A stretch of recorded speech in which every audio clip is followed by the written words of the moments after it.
no doubt will be joining us at some point from an undisclosed location. And I had heard that he might be embedding himself with Russian troops on the Ukrainian border, but we'll find out ourselves later exactly where Gene Bailey is.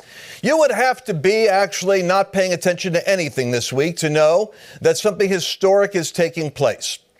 We have the exciting development of the Durham probe, which means that after all this period of time that we have been waiting for something to happen, we've even joked about the glacier pace at which an investigation is taking place, we actually now have the beginning salvo coming. And oh boy, it's a lot bigger than anyone thinks. And we have to talk about it because the silence of the media on almost every channel tells you this must be an explosive story. It reveals the fact that a spying initiative had been created by the Clinton campaign in order to not only hack into the Trump towers, but actually to embed evidence and create a fake narrative, perhaps with the collusion of the intelligence services working with media. If we have ever been justified in FlashPoint having a prophetic argument that God is using the Trump presidency and all things taking place in order to expose the corruption that is happening, that exposure is taking place right now. So let's take a look at the news summary that perhaps will give you the best perspective on what you might have missed. Mr. Producer, go ahead and play the video clip. The biggest scandal was when they spied on my campaign. They spied on my campaign. There's no real evidence of that. Of course there is. It's all over the place. A new report from special counsel John Durham. Clinton campaign lawyers paid a tech company to infiltrate Trump servers to fabricate a connection between Trump and Russia. Hillary Clinton broke the law to frame Trump as a Russian traitor. This is truly unprecedented, truly something that has never happened in the history of our great country. This is a digital insurrection. Turns out the Trump-Russian collusion story was just a deflection from the Hillary-Russian collusion story. Trump was right. Trump was telling the truth. It was you, Hillary Clinton, who undermined our democracy. There are people that should go to jail.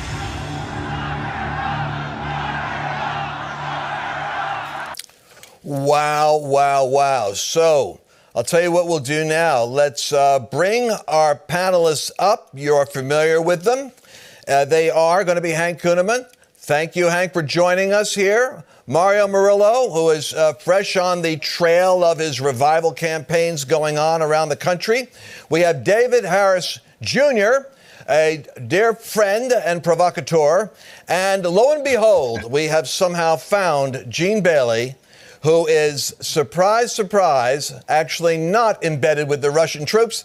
And he is going to be joining us in a reverse of roles, I might add, something I've been looking forward to with great joy, where I get to host and Gene gets to experience what it's like to be me on one of his shows. So starting with this, I'm going to show you the tweet that perhaps summarizes the lie. And gentlemen, I'm curious about your thinking. Let's get that Slate tweet. Now, if you look at this, gentlemen, what you have is the evidence of what Hillary's campaign did to Donald Trump that, by the way, led to the midterm loss, that led to 2 impeachment efforts, all fueled by the narrative that he was colluding with Russia, and they knew it was a lie. So you see the statements that she has there. 4 things you need to know about the Trump organization.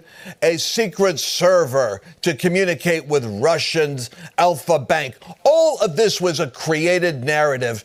And here, poor Donald Trump, all he could do was say fake news, fake news, fake news. And at some point, the late night comedians are going to have to do an apology tour because they use these headlines in order to skewer Donald Trump every night like a clown trying to cover up his culpability. So let's go around the table here tonight, and in the natural order in which I introduce you, I'm curious about your commentary.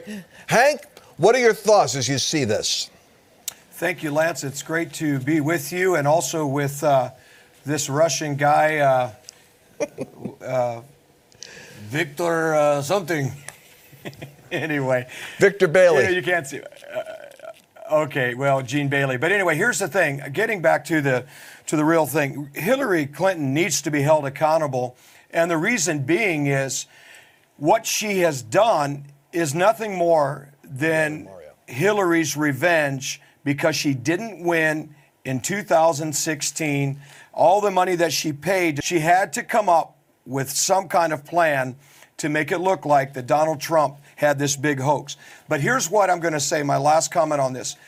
The greats are happening. God said there would be great exposures that would begin to take place, great unravelings, and we're seeing this with Hillary Clinton, and it's only going to continue to build because if we've learned anything, like you said, Lance, we're watching corrupt politicians being exposed, big tech being exposed, teachers' unions being exposed, the media being exposed, and the list continues to go on and on and on. And it's just going to continue to unravel. And they are going to have to lay in the bed that they made. Yeah, and I think this is going to be an experience for all of us who have been prophetically lampooned ourselves because we kept saying there will be an exposure. There will be, as you said, the flop that will flip things around. And now, Mario, what's your perspective on this update? It's going to be an open door for the gospel that's truly amazing because we who are conservatives have been called conspiracy theorists. And so they said, well, if you're lying about this and you're lying about this other, you must also be lying about the teachings of Christ. And let me tell you something, it's all going to fall into place. And it's very interesting when Paul was on the island of Melita, the viper latched onto his arm. Everybody looked at him and said, that guy must be a murderer. And then he shook it off into the fire. You know, what we're facing, and I'll make this real quick, I just really burning in me, Moses and the people of God must have had fatigue at how many miracles it took to finally get Pharaoh to let them go. We've been through so much fatigue, all of the double standards, the lies, seemingly nothing would stick, nothing would really work. And now it's like it's all coming at them from all directions. I believe even the truckers are a very important sign of a major shift in the narrative because there's no winning that. Trudeau is not going to win that optic. He looks horrible. Now, we're watching this with Hillary. We're watching it on several fronts with mail-in ballots and Discovery. We got a movie coming out, 2,000 Mules. It's almost like all at once there's going to be an avalanche that says they were the ones who were lying, not the Christians. And our tent is up. We have thousands of people coming. I know that it looks like you can't talk about this, but it is a very powerful narrative. The conspiracy theories have been proven right, and the preachers and the prophets were telling the truth all along. Yeah, you got that right. Do we have that cartoon? Because I'm always looking at the arts community to see if they could capture. Now, look at what you've got here is a real statement, gentlemen. It's a picture of the Durham report coming out, and ABC, NBC, CBS, MSNBC, CNN. Nobody wants to talk about it, but I think this is going to be an unavoidable scandal. David Harris, you are a voice that is unafraid to say what other people are thinking.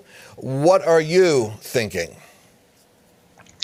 Well, I'm just thankful that it's finally coming out. I mean, we've been waiting for so long for Durham to come out with his report. We've been listening to the mainstream media continue to slam Donald Trump and paint every one of his Trump supporters a racist, misogynist, homophobic bigot.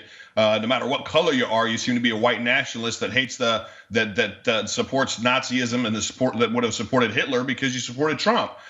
So I love what Mario said. The body of Christ, I think, and people, Americans, have been fatigued, that have been holding on and believing that all this was for something. And one of my favorite promises in the Bible that I hold on to and hang my hat on, especially when things are difficult, is that all things work together for good to those that love the Lord and are called. And I know that God has called this nation. He's called all of us in this nation that identify as believers, that love him and that reach out to him. And I know for certain that he is going to, and he is going to cause all the negative things that the enemy has meant for evil and harm and destruction of our country, of our families, of our friends, it's all going to flip on its head. And I believe that what Durham, what he's come out with so far is just the tip of the iceberg. It's just the beginning. I think that more is going to continue to come out. And I think that, thank God for FlashPoint and Victory News for not being afraid to share the truth and to talk about what's going on while the rest of the liberal mainstream media doesn't want to hear it. And I'm thankful for social media, because I put things out on my social media, like on Instagram and Twitter and Facebook. And while I'm pretty much throttled on everywhere except for Instagram right now, thank you, Lord, millions of people see the posts and the videos that I put out there, and it's bypassing, it's usurping the liberal mainstream media news. So the people, the Americans out there with good hearts, the centrist Democrats, the independents, the ones that have been listening to this narrative from the mainstream media and the lies of Democrats for especially the heightened last several years, they're going to wake up. And those are the ones that we should be praying for, especially our family, our friends. We should be reaching out to them, asking them in a very polite way, in a nice way, have you heard what's coming out? Do you hear the truth of what's happening? The mainstream media is not reporting on this, but I think Americans need to know. I want to make sure that you know, and then share an episode like this and share the truth with them. And then share pray this that they actually will listen, wake up. And if you're looking at this thing on Facebook or on one of those other channels, then like, share, and subscribe. You can actually share this with other people. And in fact, Gene, I'm very interested in your thoughts rounding this subject off and transitioning. And the question that I think is on our minds for you is, why did Joe Biden approve the Putin gas pipeline with Germany, knowing that he was going to be a problem later on with the Ukraine? See, that's what you do to me. You change the subject on me when you're ready to say something. I just wanted you to experience. Now, I'm curious. I know. I noticed you saved me for last. I saw that. I knew it was coming. Now, Gene, honestly, you in the media get to sit there and you've been watching CNN go through, it's like an incendiary self-destruction. We're watching this Durham report be denied. From a media perspective, what do you think we ought to be doing right now with this incendiary moment? Because we do have the Dinesh D'Souza breaking story. You did a great job on bringing out earlier this week. We have the scandal now with the Durham report, and it doesn't stop there, because we've actually got what's going on with Ukraine, the fake story with Russia. We're going to talk about that later. What are your thoughts as a revivalist and newsman? Yeah, well, let me say this, and I'm going to quote our founder here on the Victory Channel, Kenneth Copeland. When there's stuff happening and it's a frenzy, this is when you go into low-slow. If you're a pilot, you understand low-slow means you got your flaps out, you got your throttle back, you're coming in very slow, coming in for landing. We have to go low-slow. So what that means is, for us as conservative Christians, is yes, we celebrate things are starting to come out, and that comedian John Durham and what he's bringing out, I'm so happy that he's, I think I actually saw him smile once. So Durham's report, yes, we're thankful things are coming out. But this is where we have a responsibility as conservatives, as Judeo-Christian based believing people, as word of faith people, whichever side of the aisle you land on, we have to be very careful how we proceed. We have to be very aware. We've been saying for months now, the dominoes are going to fall. When that first one falls, hang on, because they're all going to go. Well, that's what we're living. It's like every day you wake up, there's a news story, and you guys send me emails. Well, you should have covered this. You should have covered that. Listen, ladies and gentlemen, we got so many stories here. It's amazing. It's a windfall of stories. So what we have to do is stay in prayer. Understand what Mario said is very true. This is the Great Awakening. What you're seeing happening in our nation, America, affects the world, but it affects the world for Christ. And that's why we're here. That's why FlashPoint is here. And that's why we have to go slow with this. We need to be very aware. Let's watch what Hillary does. Let's watch what Michael Sussman and the new star, Roland Joffe, how he's presenting everything here. We have to take this very slowly. So be careful, those of you watching, what you share on social media, because there's a lot of misinformation out there. So we have to go slow,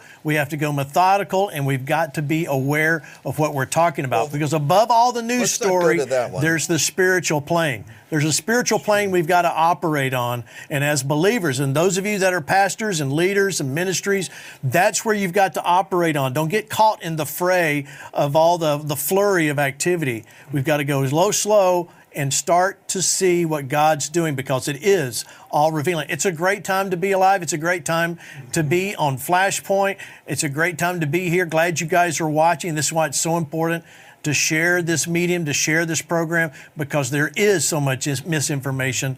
Lance, this is why we're here. This is the whole reason for this time in this season right now. Yeah, you know, and I was watching last night, Tim Fenton of Judicial Watch.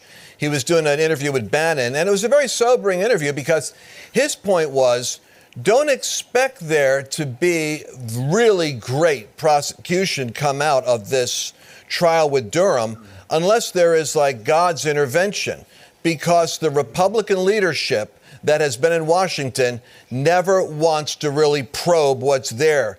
Democrats will put up a Mueller report. The McConnell and McCarthy, they tend to want to move on to business as usual rather than going where it's got to go. So we have to be vigilant, and all of us have to be engaged, or we've got to pound those arrows like the prophet told the king. Not 3 times, but 6, 7 times. Isn't that right, Hank? Yes, and in fact, I want to follow up with what Gene brilliantly said and what you just mentioned, Lance, very prophetic. The Lord gave a prophetic word on Sunday. In fact, it was right in the middle of my preaching, and he was talking about Acts chapter 12. And if we remember what happened in Acts 12, they killed James the apostle. They then arrested Peter. They threw him in jail.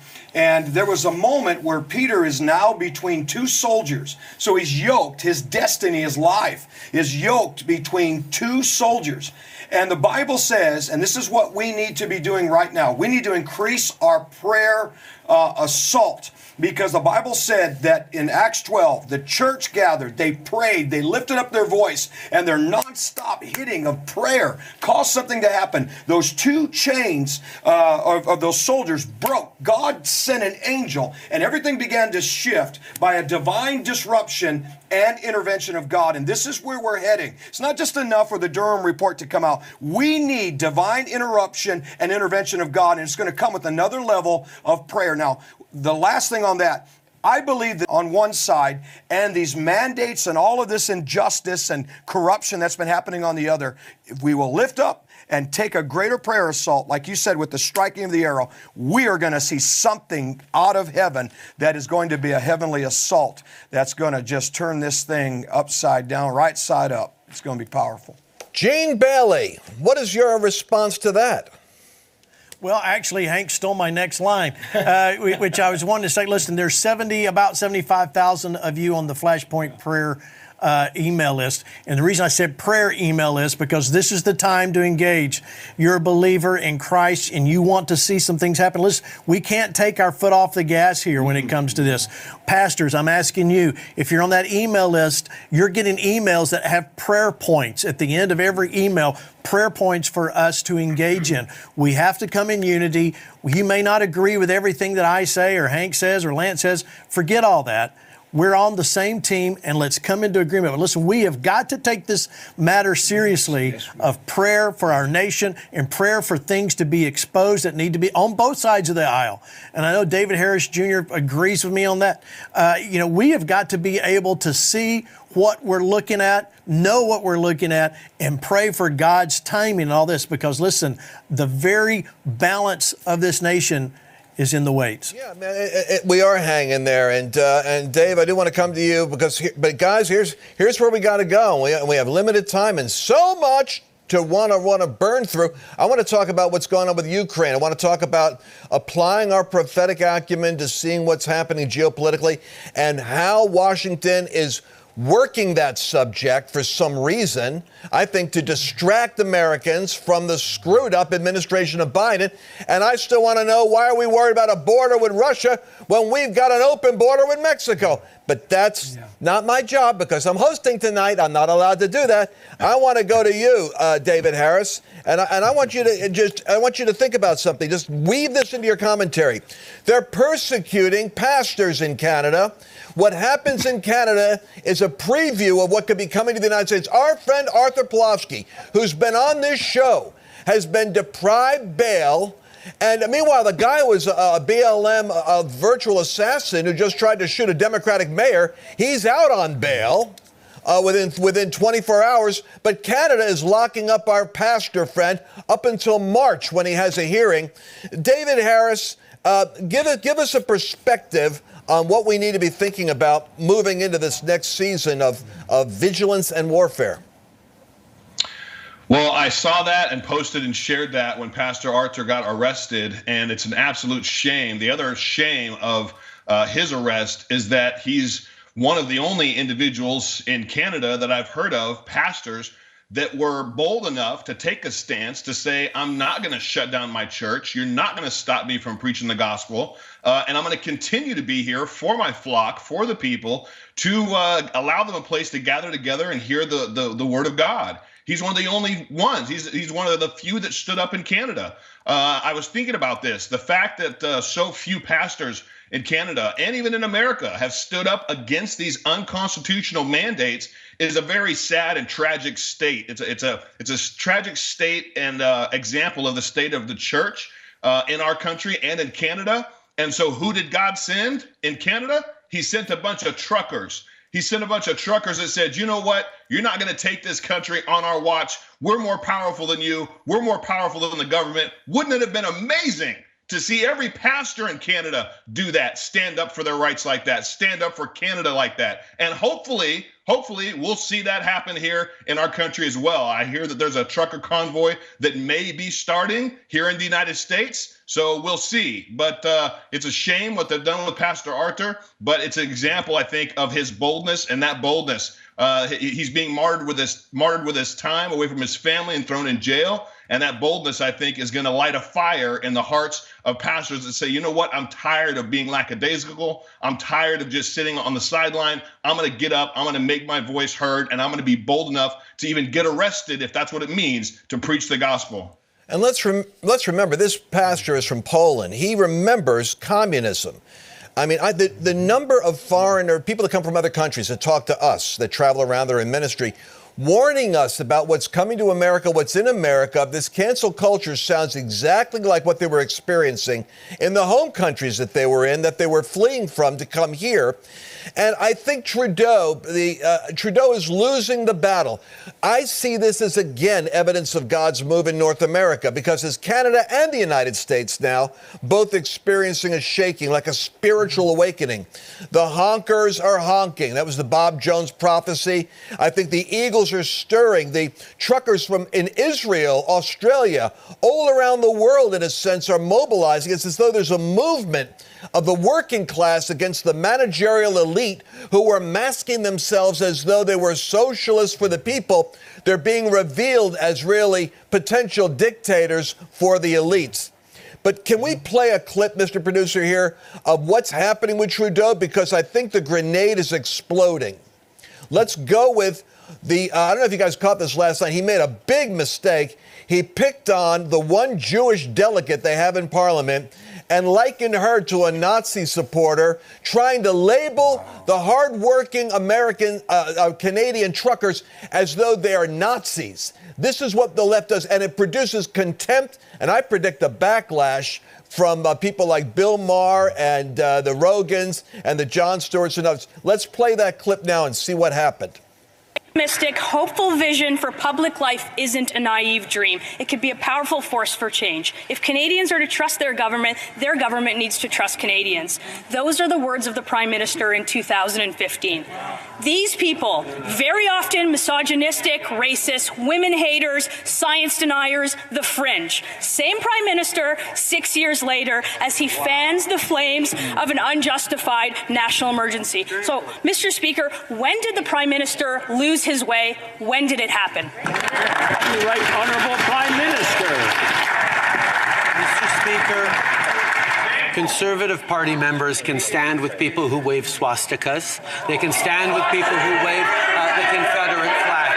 We will choose to stand with Canadians who deserve to be able to get to their jobs, who be able to get their lives back. These illegal protests need to stop, and they will, Mr. Speaker.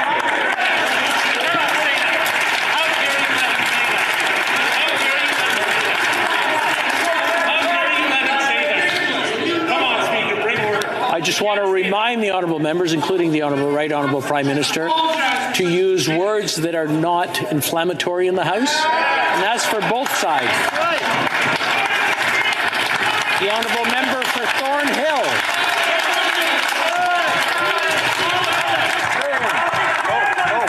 Our ever-vigilant FlashPoint team did a little more digging because I said, I know that that was a blunder that was made there. The apology has to come forth. Trudeau wouldn't give it. But what a political miscalculation. Watch how it's playing right now in Canada. So, Mr. Speaker, when did the Prime Minister lose his way? When did it happen? Right Honourable Prime Minister. Mr. Speaker, Conservative Party members can stand with people who wave swastikas. They can stand with people who wave the Confederate flag. Unbecoming as a Prime Minister. There are members of this Conservative caucus who are the descendants of victims of the Holocaust. For the Prime Minister to accuse any colleague in this House of standing with the swastika is shameful. I'm giving the Prime Minister an opportunity. I'm calling on him to unreservedly apologize for this shameful remark. Canadians deserve their freedoms back. The lack of an apology from that Prime Minister speaks volumes. I'm giving the Prime Minister one more chance. Will he apologize? Mr. Speaker, even as the members of the Conservative Party are calling to us to take more action over the past 2 weeks on this, I have given him 2 chances to apologize. He has refused to apologize. Mr. Prime Minister, apologize. Mr. Speaker, I am a strong Jewish woman and a member of this House and a descendant of Holocaust survivors, and I have never it's never been singled out, and I have never been made to feel less, except for today when the Prime Minister accused me of standing with swastikas. I think he owes me an apology. I'd like an apology, and I think he owes an apology to all members of this House.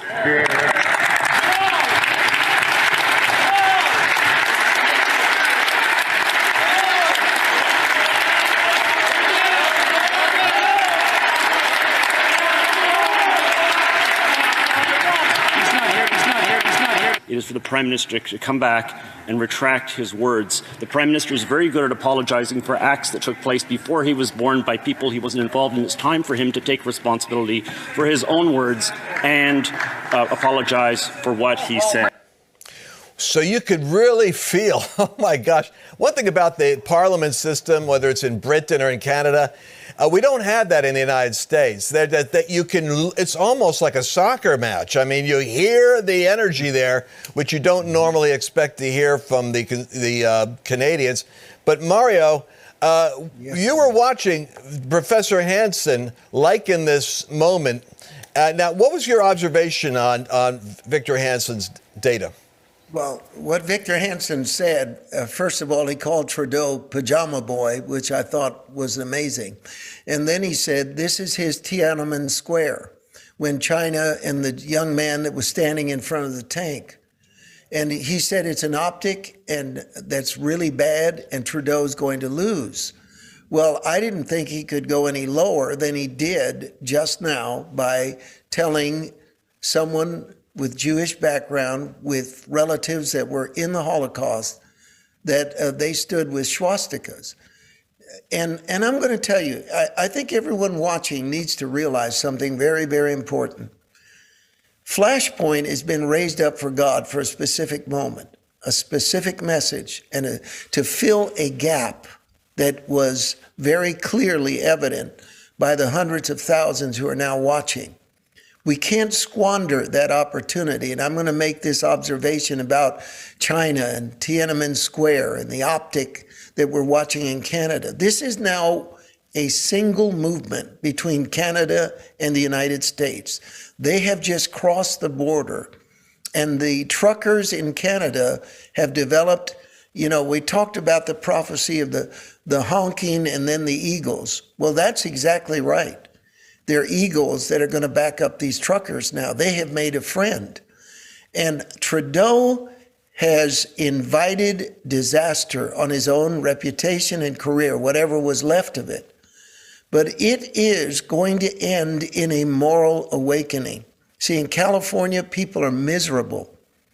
That's why when we preach the gospel there, as we will begin our crusade this weekend, and our tent is up in Hanford right now, we've never seen openness like this. We've never seen people more completely ready to just go forward and receive Christ. So these things are working in tandem.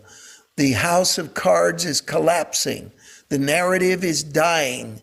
And God is about to raise up a powerful witness in both Canada and the United States.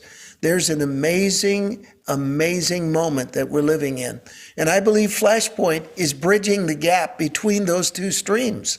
That's what's so amazing, is that we are watching people tuning into FlashPoint because they believe in what we're saying about Donald Trump, and then they're finding Christ, and they're realizing the word of faith and the power of God.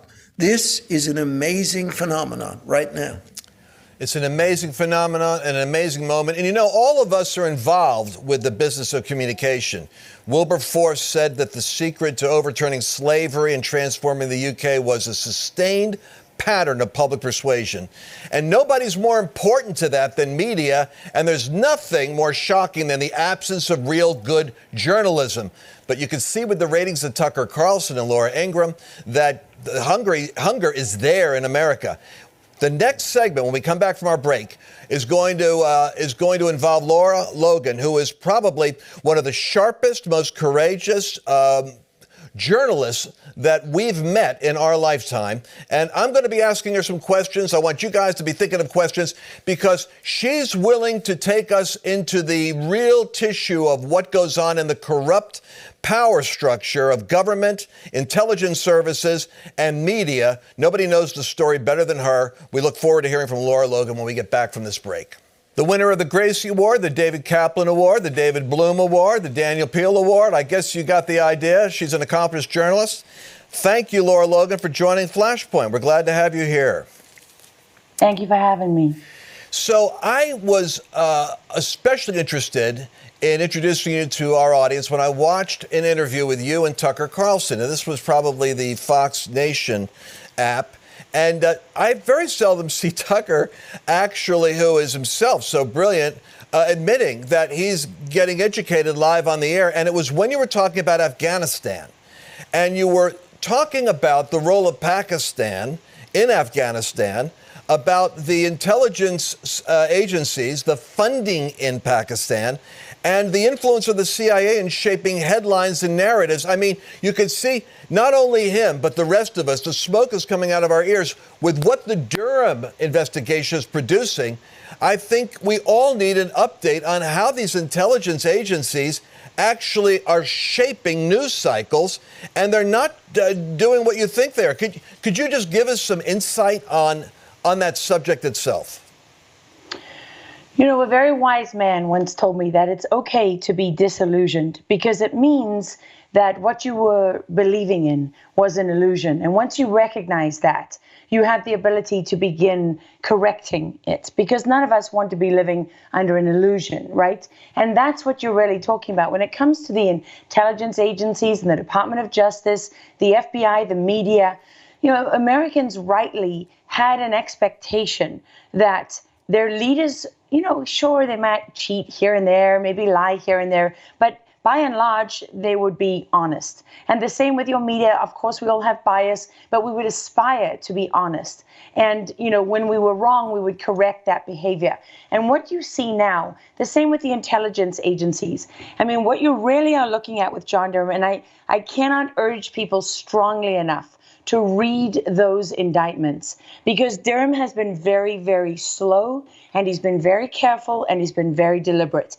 And for a lot of us, it's been very frustrating living with the lies of the last few years. And it's been, in some ways quite painful. I'm a person who cannot stand injustice. So living with the injustice of having to watch people make up stories about Donald Trump being, somehow Putin being his handler, and the president of the United States being a Russian spy, and so on, and them taking like one tiny little thing and making huge headlines out of it and talking nonstop, bunch of, so-called experts speculating on TV and lying and lying and lying. John Brennan, Clapper when he was head of the DNI, not to mention Hillary, Obama, Biden, Jake Sullivan, Ben Rhodes, Susan Rice.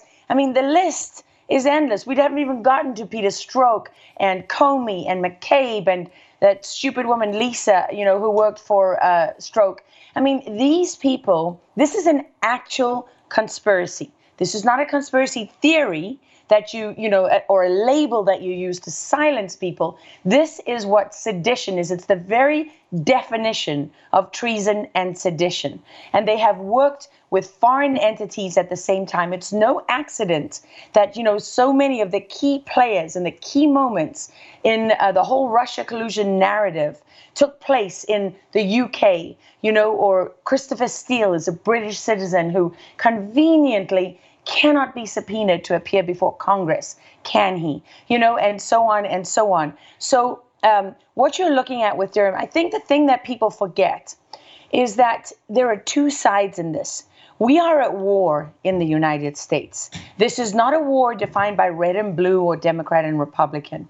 This is a war against good and evil, and it really is a war on God. I mean, the evidence is all around you. You don't have to be especially religious to see it. You don't have to be Christian to see it. When I talk to my Muslim friends or Muslim contacts, they see it. Jewish friends see it. Mormon friends see it. I mean, it is very, very obvious to anyone who has their heart open and their mind open. And what we are looking at here is where both sides have a say in what happens. So you can say, why didn't Trump declassify this? And why didn't Trump do that? And why hasn't Durham done this or that? Well, I always try to be conscious of what I don't know as much as what I do know. Because what we can be assured of is that these are people, the wheels of justice are marching straight to their door, and they know it. They can lie about it in the press, they can spin it, they can say whatever they like, but Lance, they know it, right? And they will do absolutely anything to stop it. And that is the real danger here. I want to bring in Devin Nunes because now he's running Trump's social media site. But he was so frustrated because he had spoke over and over, issuing what directives he could, and they were dismissed by the Democrats. And I'm sorry to say the Republicans don't seem to have a whole lot of courage in defending Trump and pursuing this narrative. Let's watch this quote from Devin, and then I'd like you to address what in the world is going on with the Republican Party? What is your assessment of their limp engagement? All right, Devin, let's hear what Devin says. What they did is they spied on a presidential candidate and then the president of the United States. When they didn't find anything, they made it up.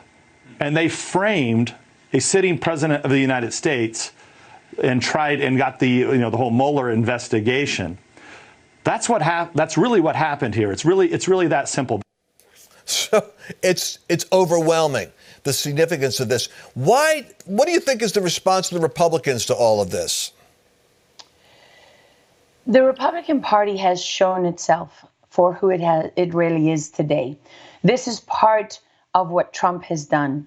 You know, one of the reasons he had such a rough ride is that he exposed not only the Democrats, but he exposed the Republicans, the rhinos. He exposed the fact that, as many people have said to me, we really have one party in the United States. It's the uniparty. It isn't left and right. I mean, if you go back in time, you know, there's an extraordinary series that I would urge every single one of your viewers to watch. It's called Best Kept Secrets, and it's made by Sean Stone, who is Oliver Stone's son. And he reminds all of us in this documentary series that George Bush Sr. talked about having an opportunity to create a new world order. And I want you to think about that for a moment, because anyone who talks about a new world order is, guess what, a conspiracy theorist, right? Pushed to the fringes of alt-right lunacy and so on and so on. And it is not an idea that was introduced by crazy people. It was an idea that was introduced to the American people by the head of the by the president of the United States. And in the Republican Party, you know, I have one question for them to answer. What happened to the money that was raised in 2020 from supporters? Because the answer to that question tells you everything about what has happened to the Republican Party and to so many of those leaders. Devin Nunes deserves credit because he was one of the few who stood up. He was attacked relentlessly. And not only did they give him a hard time, don't you remember that Adam Schiff, when Devin wrote that paper, right, which detailed so many of the lies, Adam Schiff responded with a letter that so-called, if you read the mainstream media, debunked everything Devin Nunes said, right, had been proven to be baseless conspiracy theories and so on and so on, one of their favorite terms. And what happened in the end? Devin Nunes was proven to be right about absolutely every single thing. And remember the lengths that he had to go to just to get access to the information, you know, in a very senior position. It's outrageous. And what it really comes down to, I was desperately trying to get people to see that this is not about Republican, Democrat. It's not a referendum on Donald Trump's personality. What this was always about was that this idea of, you know, we the people and a government of the people, by the people, you know, through the people. This is an idea that certain people in Washington on both sides thought was a nice, quaint idea that we would use in our speeches. But the people weren't actually supposed to choose their president. They weren't actually supposed to utilize the rights granted to them under the Constitution. Why not? Oh, because we know better, right? We know better. And you know what?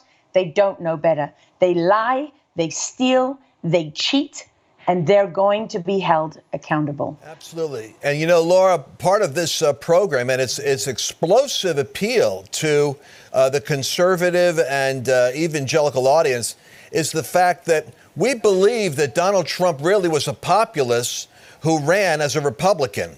And as a wrecking ball, he has the capacity to reform the Republican Party while exposing corruption on both the left and the right. The uniparties is the danger, and the globalist unity with their agenda, whether it's going to be centralized food distribution and control, or centralized energy, or the whole passport vax scenario and the global currency.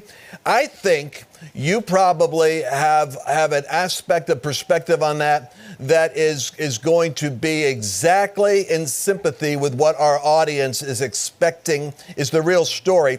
And I just want to say, people do want to follow you. What is your, how can they keep in touch with you? LauraLogan.com, is that it? Well, I'm working on that. You know, I'm not very good at the branding and the marketing and all that stuff. I'm a journalist, and that's what I'm good at, right? And so this is uncharted waters for me. And I'm going to be launching my own show soon. But I'm also going to establish the Press Club of America, because I realize that the one thing that I bring to the conversation right now is are the principles of real journalism. They want us to think that there aren't any principles, that they don't matter, that they never existed. And that would make it very easy for them to create the kind of, propaganda and information warfare operations that we've been seeing, but make that the only kind of media that we get, where they have absolute control. And that's not going to happen on my watch, not until the last breath in my body. And I know there are other veteran journalists out there, people I've worked with, people I haven't worked with, who are just as eager as I am to build something. So on the one hand, we have this really catastrophic moment and uncharted waters for all of us, which we don't know how this is going to end, right? But then on the other hand, we have an opportunity that very few people ever get in their lifetimes to really stand up and be counted and redefine what media is going to be going into the future.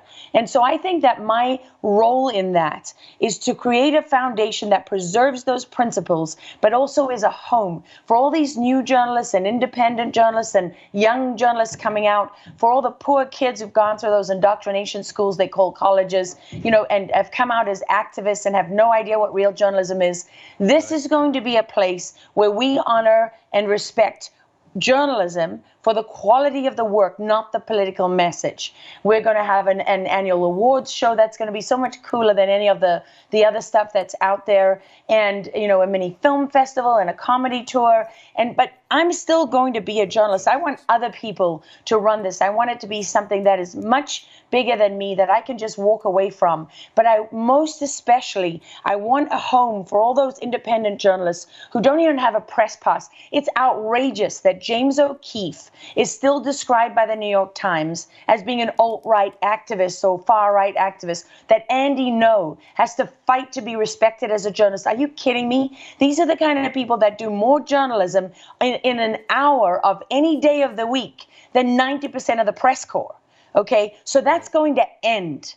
And what we are going to do is provide some kind of foundation and home for that really shapes the media according to the principles that were handed down to me. I didn't invent them. I didn't make them up. I was fortunate enough to be a recipient of those principles, and I'm going to protect them and guard them with my life. Well, Laura, we got a prayer army out there that's going to be standing with you. You're lined up with the right people. Thank you. Now, the normal host of this program is Gene Bailey. Gene, what are your thoughts? You're the media guy and the group that most probably relishes this conversation. What are you thinking?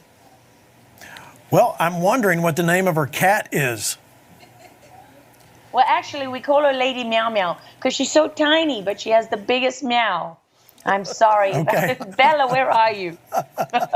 No, that's fine. I actually do have a serious question. You talk about the press, and you alluded to something.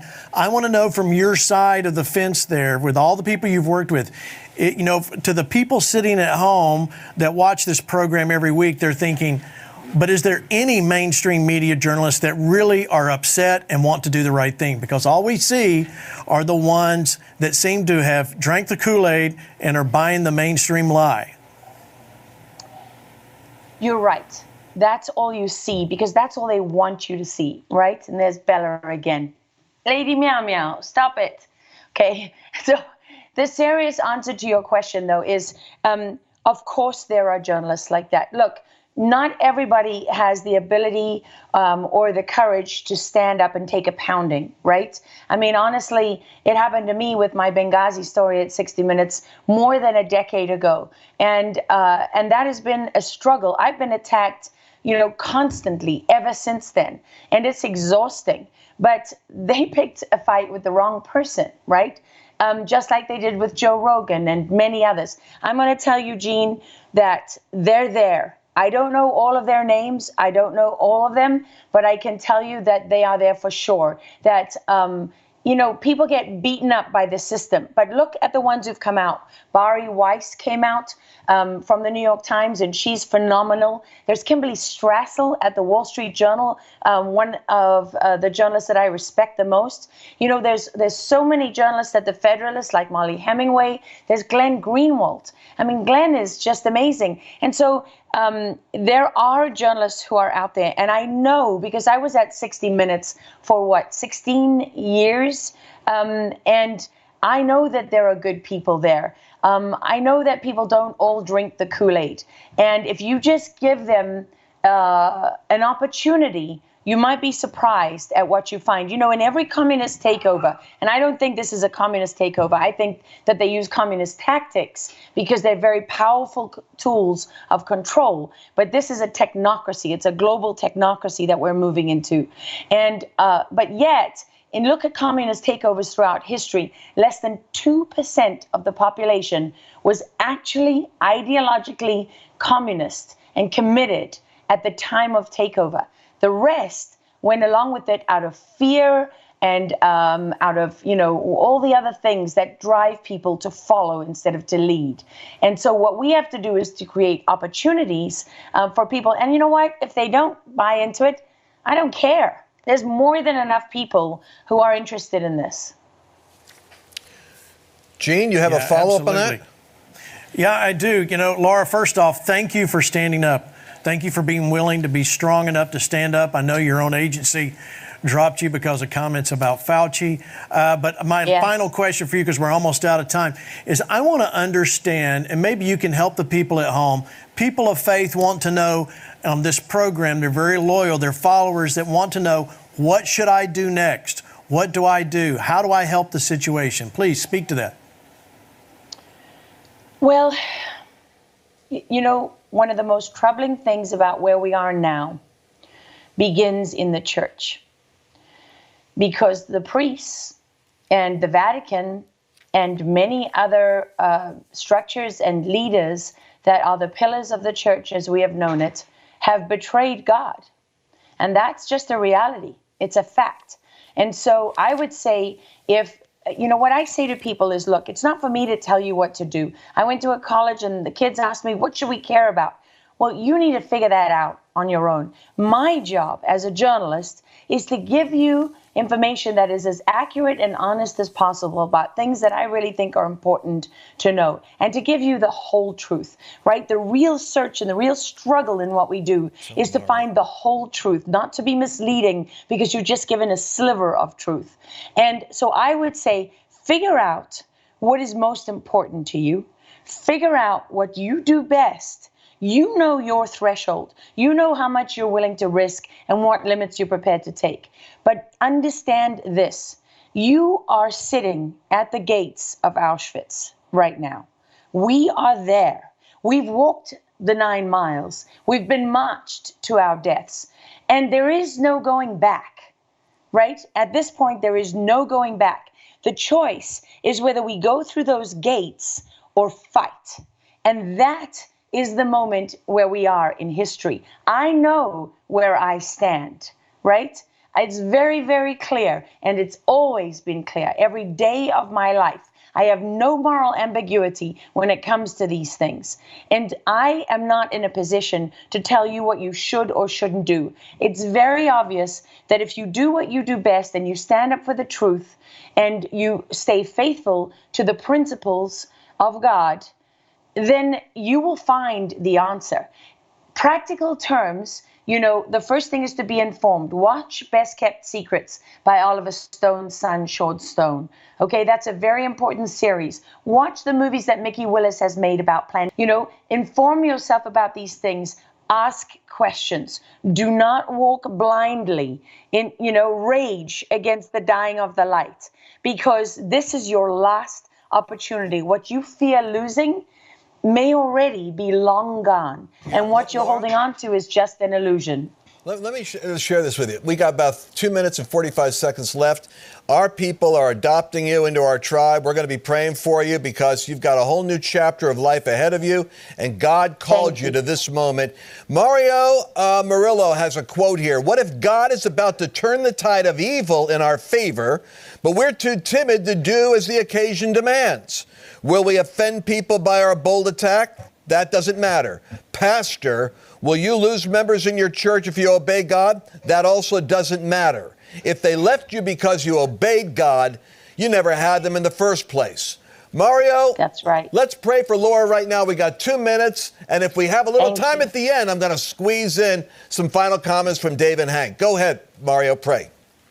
Lord, I thank you that she has rightly discerned that this is about good versus evil. Yes. And with that, Lord, she needs your spirit. She needs a revelation of Christ and the centrality of Christ in the enforcement of good over evil. And Lord, for that, I thank you that a revelation of your power and your personage will overwhelm her. And Lord, I thank you that the devil and the forces of evil, the minions who take human form, will not prevail against her mission. Lord, as she draws nearer to you, she's going to find more and more focus, clarity, and irresistible logic to destroy the strongholds of the evil one. I thank you that she is covered. I thank you that your spirit is speaking.